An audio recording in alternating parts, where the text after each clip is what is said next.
Tak ada kata mundur sebelum tuntas.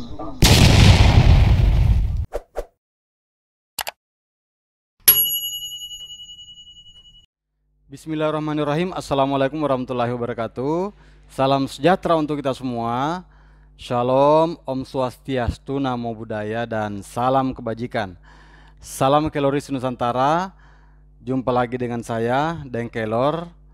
Dan insya Allah pada sesi ini saya akan menjelaskan tentang bagaimana kemudian petani kelor ambil kur di bank dan membayarnya pakai daun kelor. Nah, ini yang apa namanya oleh teman-teman saya dianggap saya membual atau bagaimana, tapi ya dengarkan aja penjelasannya sebentar. Saya akan rasionalisasikan apa yang saya maksud dengan ambil kur di bank bayar pakai daun kelor. Dulu sering kan kalau orang tua kita anaknya lagi boros-borosnya, sering ada apa namanya ungkapan dari orang tua, jangan boros, memangnya belanja pakai daun. Nah, sekarang ternyata bisa itu, bukan hanya belanja jajan, tapi ambil uang segar di bank itu ternyata bayarnya boleh pakai daun kelor. Nah, ini kita akan lihat. Jadi di video sebelumnya kemarin saya kan sudah menjelaskan bahwa kalau ada petani yang mau membeli mesin pengering untuk apa namanya bisnis kelor, tapi tidak punya uang, kami bisa bantu untuk memfasilitasi untuk mengakses dana kur di perbankan. Tapi kemarin kan banyak yang bertanya, bagaimana cara bayarnya, bro? Ya, jangan sampai nanti kita bayar, tapi ternyata jangan sampai nanti kita ambil kur, tapi ternyata bayarnya kita harus mengeluarkan uang dari kantong, dari uang rumah, bukan uang dari kelor. Nah, itu kekhawatiran sebagian teman-teman calon petani mitra Plaza Desa Indonesia. Oleh karena itu, saya berkepentingan untuk menjelaskan di sini bagaimana sih sebetulnya sistem pembayarannya ketika petani ambil kur di bank. Itu. Nah, kurnya kan kemarin saya sampaikan itu 25 juta. Ya, kur 25 juta untuk jangka waktu 2 tahun. Jadi kita ngambilnya jangka waktunya yang 2 tahun. Nah, untuk mengetahui pembayaran detailnya, kita coba secara umum membagi dulu ini. 20, kur itu kan 6% per tahun. 6% per tahun. 6% per tahun. Ya, jadi 25 juta ini dulu kita kali 6%, berapa dapatnya? Berarti 25 juta dikali 6% itu sama dengan 1.500.000. Ya. Jadi ini 6%-nya. 1.500.000. Nah, karena kita ngambil 2 tahun, ya, karena kita ngambil 2 tahun, kita coba bagi dulu yang 25 ini, bagi 2. 25 juta dibagi 2 berarti, katakanlah begini, tahun pertama itu 12.500.000, kemudian tahun kedua 12.500.000. Nah, ini kan 25 juta totalnya. 25 juta. Ini belum termasuk bunga yang 6% ya. Nah, berarti kita fokus di sini dulu. Di tahun pertama. Yang 12.500.000. Nah, kemarin saya sempat present di salah satu perbankan dan ternyata bisa kur itu bisa dibayar 1 tahun kemudian. Jadi katakanlah bulan 1, bulan 2, 3, 4, 5, 6, 7, 8, 9, 10, 11, 12. Nah, ini yang kita mau pakai untuk kur petani kelor. Jadi nanti kita bayar di bulan 12. Jadi bulan 1, bulan 2, bulan 3 sampai bulan 11 itu kita nggak bayar pokok. Jadi di sini kita hanya bayar bunga saja. Bayar bunga di sini. Kita hanya bayar bunga di bulan 1, 2, 3, 4, 5, 6, 7 dan selanjutnya sampai bulan 12. Nah, berapa bunganya? Berapa besaran bunganya? Ini saja tadi yang 25 juta, ini 25 juta dikali 6% sama dengan 1.500.000. 1.500.000 jika dibagi 12 maka sama dengan 125.000. Ya. Berarti kita membayar 125.000 di sini. 125.000. Ini untuk bulan 1, 2, 3, 4, 5 dan sampai di sini bulan 12 bayar bunga. 125.000.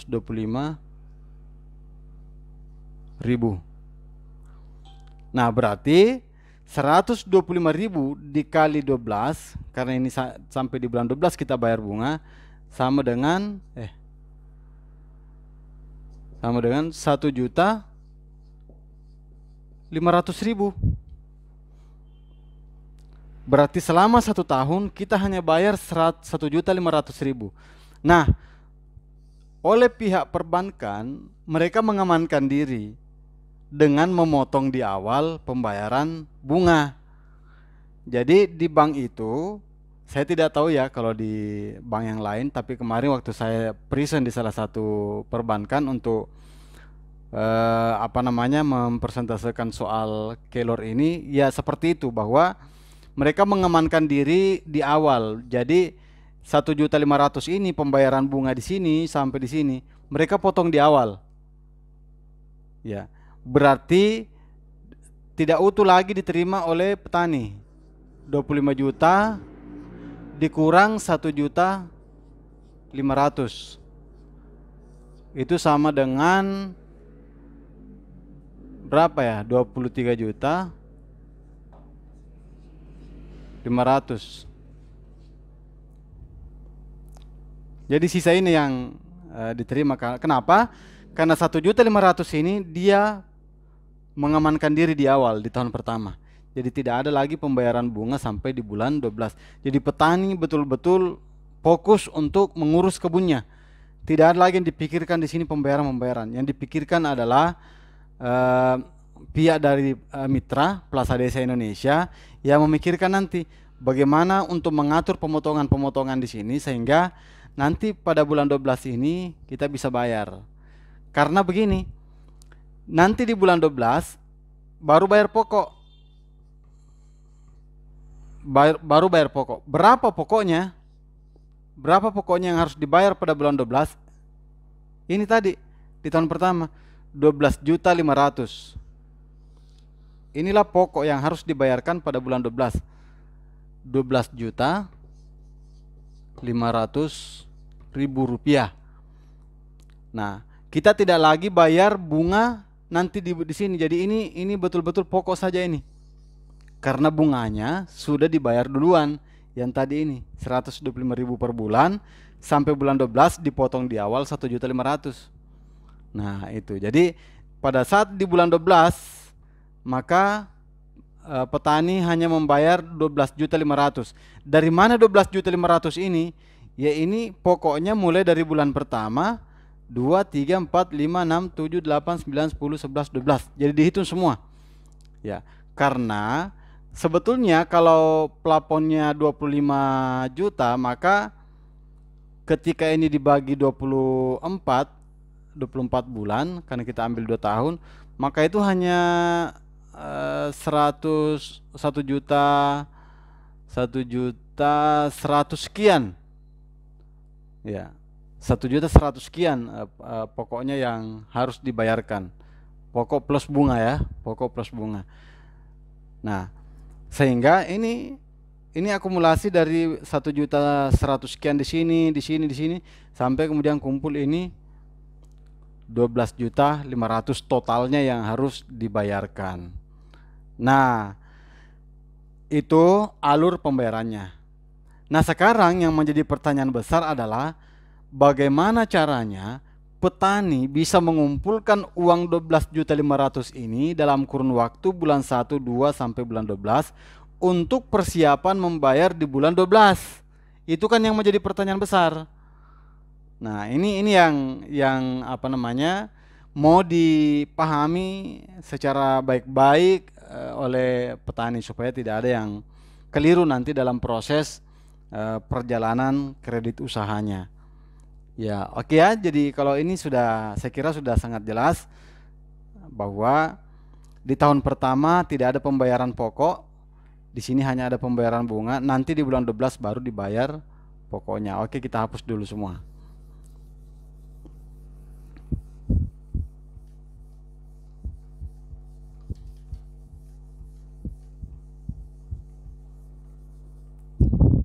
Oke ya. Jadi saya mau buatkan begini. 1, 2, 3, 4, 5, 6, 7, 8, 9, 10, 11, 12. Oke ya.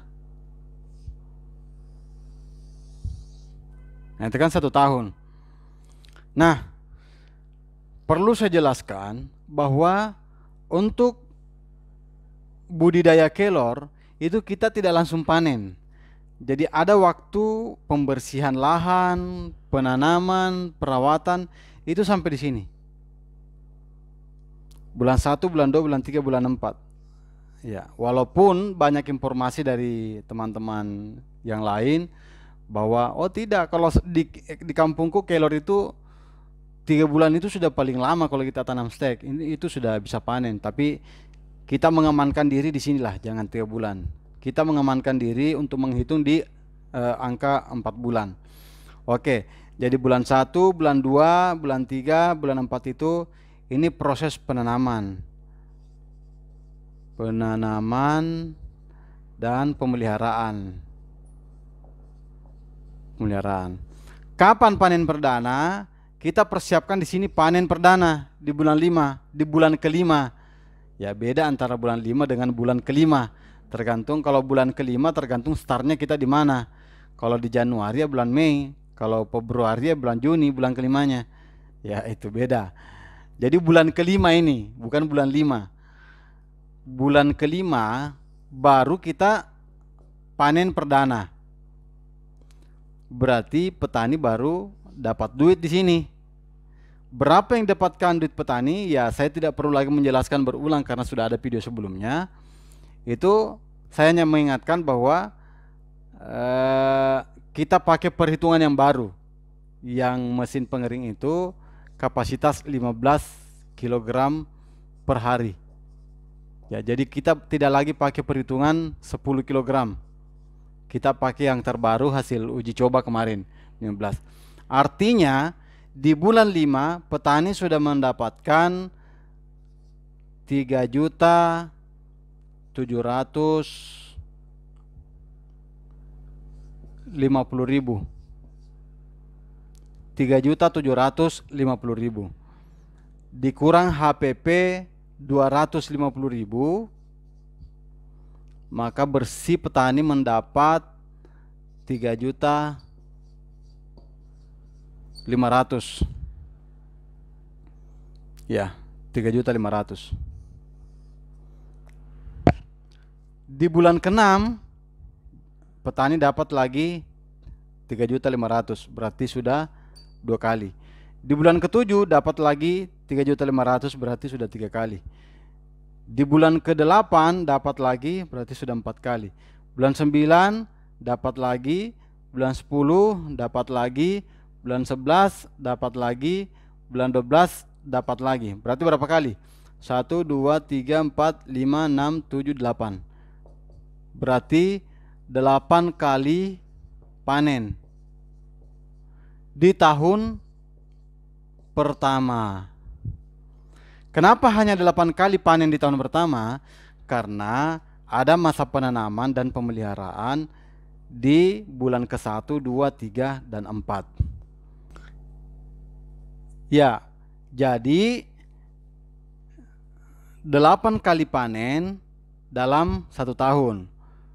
Ya, mulai dari sini 2, 3, 4, 5, 6, 7, 8.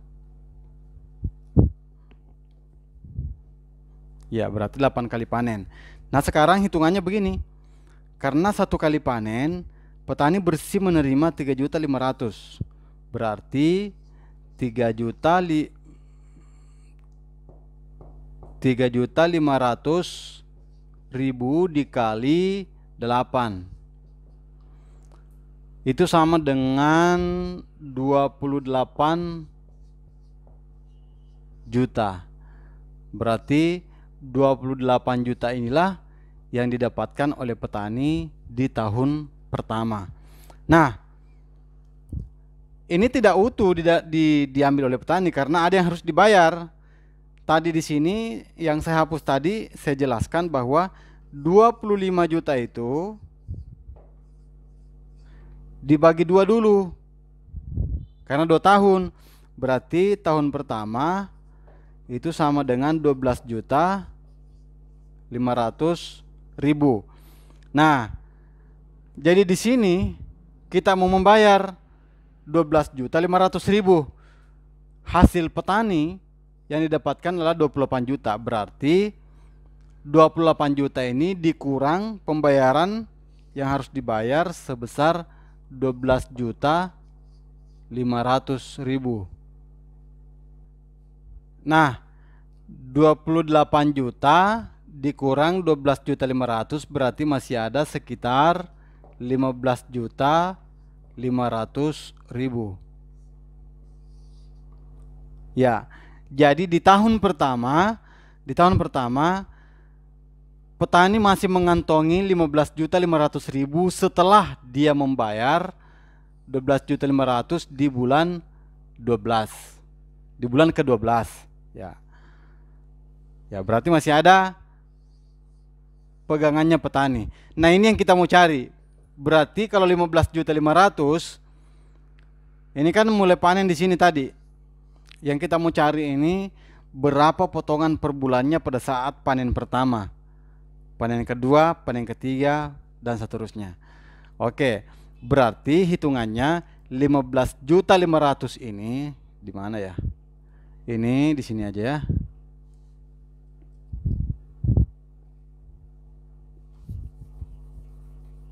Oke. Berarti 15.500.000 dibagi 8. Kan 8 kali panen. Jadi kita mulainya di sini. Ya kan? 5, ya kan? Iya, betul. Panen ke-1, panen kedua, ketiga, dan panen ke-8 itu mulai di bulan ke-5. Berarti 15.500.000 dibagi 8 sama dengan, jadi 15.500.000 ya, kita di sini aja ya. Sini 15.500.000 dibagi 8 karena 8 kali panen itu sama dengan 1.937.500. 1.937.500 ya. Inilah yang didapatkan oleh petani mulai dari bulan kelima dipanen perdana, dipanen perdana. Kenapa hanya segini yang didapatkan? Ya karena sebagiannya dipotong untuk pembayaran di bulan 12. Yang dipotong itu kisaran 1.500.000-an ya, 1.500.000-an yang dipotong setiap bulan. Ya, jadi 1.500.000 sekian ditambah dengan 1.937 sekian, itu jatuhnya di 3.500.000. Oke, jadi ketemu bahwa setiap ini kesimpulannya ya. Ini kesimpulannya supaya jelas. Di panen perdana di bulan 5, petani bersih menerima 3.500.000. Ya kan? 3.500.000. Tapi karena ada kewajibannya untuk menabung agar di bulan 12 ini tersedia pembayaran, maka dipotonglah sekitar 1 juta, katakanlah sederhananya 1.500.000 lah. Ya, kita bulatkan saja 1.500.000. Nah, berarti masih ada sisanya 2 juta. Ya, ini bukan 2 juta ya, ini jumlahnya ini 1.937. Jadi sekitar 2 jutaan, sekitar 2 jutaan inilah yang diterima oleh petani per bulan. Per bulan. Mulai dari bulan 5 sampai bulan ke-12. Kenapa 2 juta saja padahal seharusnya 3.500.000? Karena dipotong 1.500.000 untuk persiapan pembayaran di bulan ke-12. Jelas sekali kan? Jelas sekali hitungannya. Jadi, nah, di tahun kedua itu sudah normal. Normal pembayarannya. Tidak ada lagi pembayaran bunga di awal atau pembayaran pokok di di bulan 12. Mulai dari bulan ke-13 itu kita bayar pokok plus bunga. Bayar pokok plus bunga untuk 12 tahun kedua. Ya, untuk 12 tahun kedua. 12 tahun pertama tadi ya ini modelnya, 12 tahun kedua ya kita bayar pokok plus bunga normal sesuai dengan di tabel KUR yang ada. Jadi itu sekitar 1.140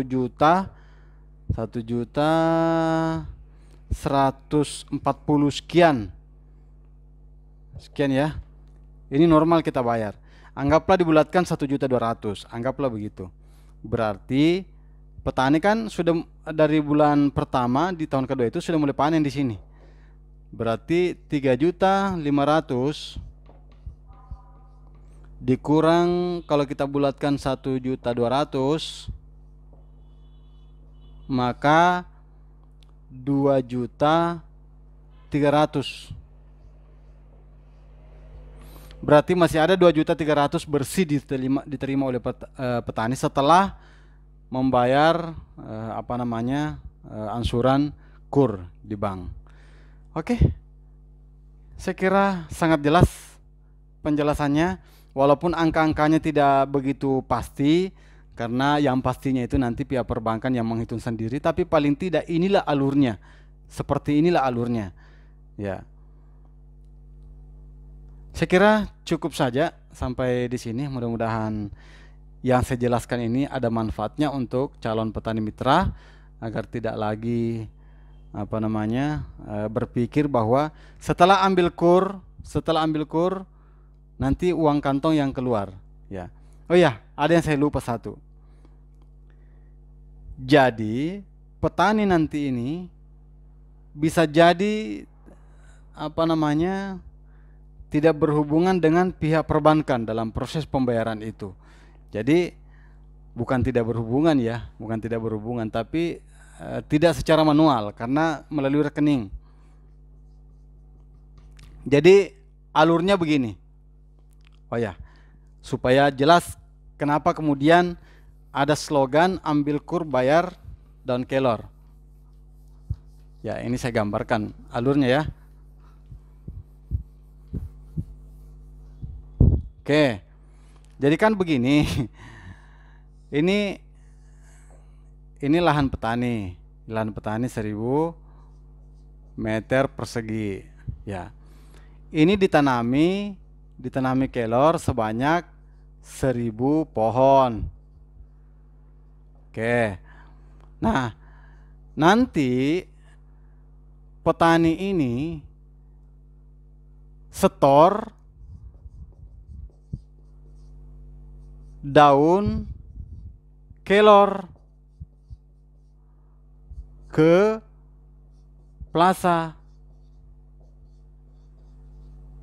Desa Indonesia.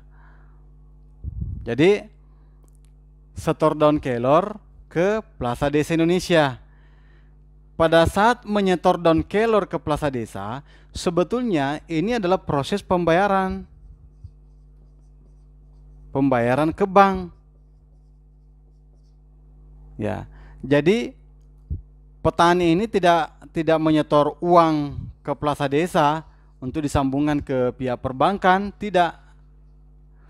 Jadi bukan uang yang di-store, tapi daun kelor yang di-store ke Plaza Desa Indonesia. Nanti Plaza Desa mengganti ini dengan uang, malah dapat uang.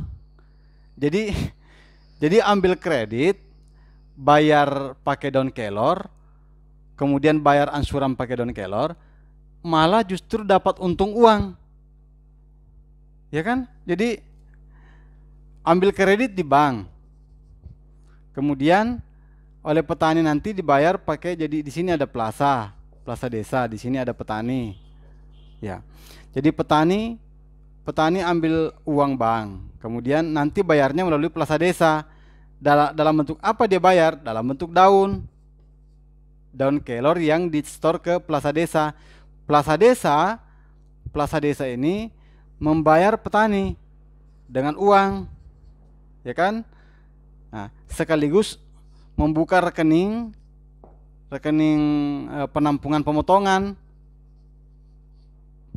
Ya, ini kan dipotong tiap bulan, tadi mulai dari bulan 8 dan itu belum dibayar. Jadi dibuka dulu rekening penampungan pemotongan untuk petani. Nanti di bulan 12 baru dibayarkan, dikasih keluar ini dari rekening pemotongan. Bulan 12 baru dibayarkan ke bank. Jadi petani store daun kelor ke Plaza Desa bayarkan petani uang ke bank angsurannya, dan petani dapat plus profit selisih dari keuntungan penjualan daun kelor dengan pembayaran angsuran. Kira-kira begitu. Jadi cukup saja sampai di sini, mudah-mudahan dipahami. Saya akhiri. Wassalamualaikum warahmatullahi wabarakatuh. Salam sejahtera untuk kita semua.